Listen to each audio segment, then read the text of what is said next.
他第一句就说：“你也许不认识我，可是我想我也不认识你，可是我听我妈妈说你是在30岁的时候转换跑道。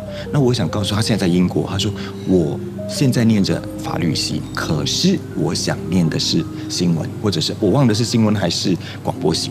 那我想说，现在我不想念法律，因为我没有兴趣，我想去转换这个科目。我妈说你写信给他，他说他认识主播，他说叶剑锋他就是这样的一个30多岁的时候才来转。”他就写了一封长信，那我当下我记得我回了他，那回了我只告诉他一句，我说你不喜欢法律哦，可是法律很爱你哦，你怎么可以不喜欢他？你还读到最后1年，你一直巴什么？你一定是有本事嘛，你不喜欢，可是有办法。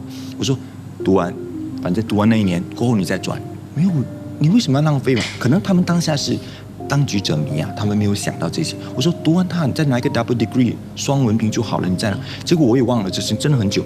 过后大概一年吧，应该是我们就去槟城，我们的电视台去槟城办一些活动。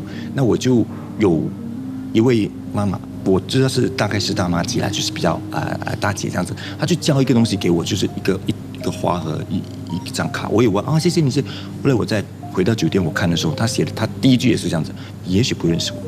可是我想告诉你，谢谢你让我的女儿啊！我当时在想，哦，我不能1年前还是多少年前？我说，她说我的女儿现在在英国，就是做着就是叫什么实习法律，可是她现在在念着另外一个说，谢谢你当时给了她一点光。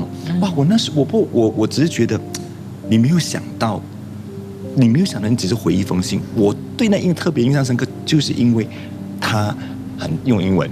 那我要打英文回他信，可是我想说，原来你只是一句话，或者一个鼓励，或一个开导，你真的是让那个人他得到了那个不能说当头棒喝，我反而觉得说你让他开窍。